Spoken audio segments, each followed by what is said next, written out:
And he's back, guys. The Bro King is alive and well post-op. It's been, what, 2 weeks now? Just wanted to say thank you to you guys. Thanks a lot, guys, for all the support and everything. It was a unique experience, but I don't think I'll ever want to do that again.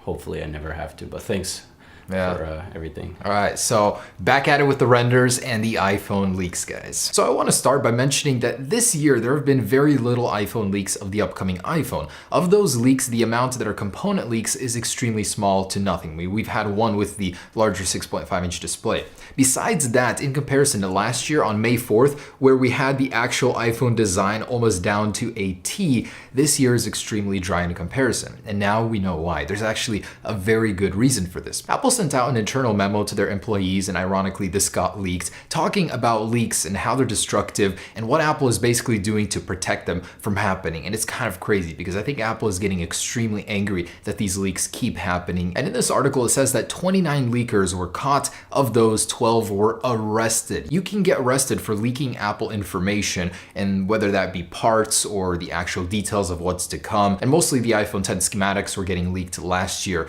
And this is actually carrying a federal crime with it because this is espionage of some sort of the company where you're sharing their company secrets. You can actually get prison time for sharing iPhone leaks. So Apple sent out this memo. It's really threatening, basically saying that if you do leak stuff, it will destroy your career and possibly put you in prison or give you jail time of some sort. They also did mention how many bloggers, such as I, would basically take these leaks and pressure other people to give away secrets from Apple. Apple is being very blunt about it, saying do not share this information with bloggers because they're benefiting and you have everything to lose. Apple has always been very serious on the leaks, but this year is just on another level. I mean, they're putting people in jail even possibly. They also mentioned that because of the leaks that are happening where people actually know about the design and features of the iPhone, it gives competitors an edge over Apple because they know what Apple is working on, and they in turn can begin to work on those things as well, such as Face ID before it was released. Maybe that even gave an edge to some companies where they'd be 3 years behind. Instead, they're now only 2.5. But you guys get the point. Apple loses sales by people knowing what they're going to release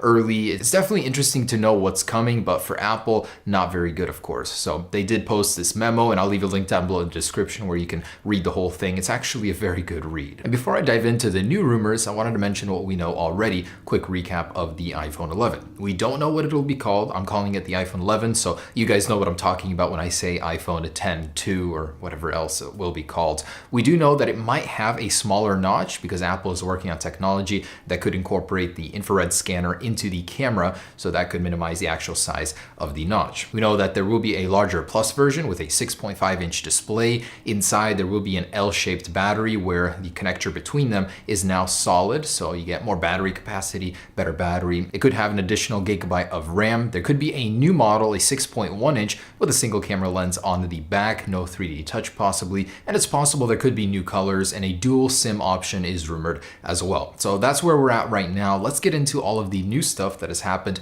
within the last couple of weeks. Now, Economic Daily News of Taiwan is predicting that the iPhone coming next year, not this year's iPhone, will come with a triple lens camera. The additional camera lens will have a 6 plastic lens element, and it will be used for a 5 times zoom, they predict. Now, this isn't something original, it's not something new, but this will be the first time that Apple has ever had 3 lenses on a camera. And if you guys remember when the dual lens came around, people thought that was crazy, it looks ugly, why would Apple ever do that? So a triple lens is this problem times 3 now. I mean, 3 lenses. How can you possibly make that look good? And we definitely tried. So in our concept, we had several different designs, how Apple could possibly incorporate this. The most natural, I believe, is having the dual lens system that the iPhone 10 still has, and then just adding another single lens below it. And this looks just like the Huawei P20 Pro, which has the triple lens camera as well. And that one works very well, although it is a 3 times optical zoom. Also, this weird triangle thing, this was the Bro King's invention. So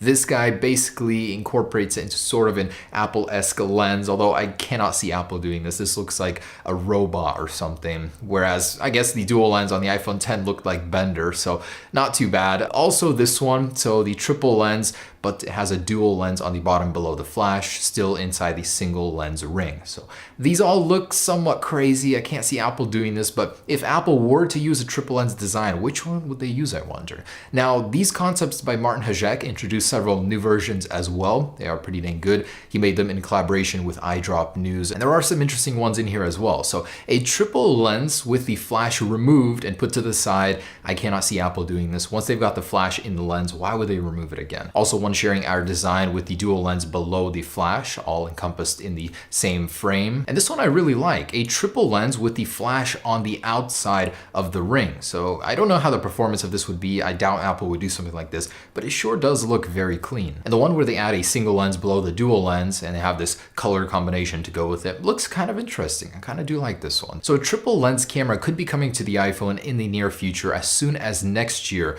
and it could be a 5x optical zoom. Not only that, but it would benefit low light capability as well. One of the strengths of the Huawei P20 Pro is that because the optical zoom is separated, the other lenses do better at low light. So this would definitely be a good idea for Apple to do, but how they would do it is a question. And Apple was just recently granted patents for a couple cool things. First one being a foldable phone. They can actually fold a phone using a special protective layer in the display. Of course, this would have to be an organic LED display, and the actual images shown show a phone folding exactly in half, just like the future predicted. So this would be an interesting concept. What you could possibly use it for, I don't know. The Westworld style concepts, tablets, folding it in your pocket for easier transport. I don't know if I would even want this, but it certainly is cool, and Apple now has the patent to make it happen. And by the way, going off the report earlier in the month, Apple making curved phones that would curve from the top to the bottom. Here's our concept of it, and it's inspired by something we see in nature. And that would be the banana. So perfectly conformed to fit in your hand, to wrap around your head. This curved iPhone would certainly be a benefit to comfort. But I don't know about the actual storage, putting it in your pocket. I feel like it would get unbent, flattened, and that would be dangerous for it. And after actually building this model, taking a look at it moving, I feel like it could be quite immersive to have a curved display. Apparently Apple is working on it, and alongside this technology, a feature where you can actually hover your finger over the display and get certain options with that without pressing. So this is something that Bloomberg is reporting, and they're pretty reputable. So this certainly could happen in the future, and they're saying as early as 2020 to 2021. And Ming-Chi Kuo just published a new report detailing the 6.1-inch iPhone in greater depth. What he's saying is that the 6.1-inch iPhone coming later this year, it will absolutely happen, might actually be even cheaper than earlier thought. This is because it'll have two versions. One version with a dual SIM option, and this was rumored earlier to happen for the iPhone Plus variant coming later this year. This feature will also come to the smaller 6.1-inch model as well. So that model will cost between $650 and $750, and then the cheaper non-dual SIM variants will cost between $550 and $650. So a brand new iPhone with the same notch as this year's iPhone 10, not sharing, of course, all of the greater technology such as the dual lens system or possibly even 3D touch. It'll be missing some of the key features of the iPhone 10, of course, but it could look pretty much the same, give you a lot of the same functionality such as Face ID and the curved screen, all for about $550 to $650. I'd say that's a pretty dang good deal and definitely a good strategy for Apple to take coming this year. And in my last update video, we heard that the iPhone 11 price might actually be shrinking to a base starting price of $900 and then $1,000 for the Plus variant. Now a UBS analyst is claiming that is not the case. Apple will be keeping the price of the standard iPhone 11 at $1,000, and the iPhone Plus version will actually start at $1,100. So that could be quite expensive. It could go up to what, $1,250 according to the 150 storage price segments Apple has right now. And not directly related to the iPhone 11, but for a product that could sell alongside it, and not directly related to the new iPhone, but for a product that could be sold alongside it, Apple was awarded a patent for a wireless transmitter built into the charging case of the AirPods. And this one could be used for a very interesting purpose, where you can plug this charging case with the transmitter into speakers, possibly via a 3.5mm jack, but probably not, probably with the lightning adapter to 3.5, and then transmit to that case from your iPhone, and thus stream music on devices that couldn't normally accept a Bluetooth signal. So that's kind of clever. I would love to see this happen, although most of my speakers are Bluetooth connected at this time. So still, it would be a very awesome product for certain people. Now, Apple might actually have a problem with the displays on the iPhone 11 due to production issues with LG. Originally, the plan was that Apple would distribute the production between Samsung and LG, but LG's quality control just isn't passing, so Apple is going to be relying on Samsung for the sole producer of the displays on the iPhone 11. The problem is, Apple asked Samsung to lower the prices on these displays to $100 from the rumored price of last year's model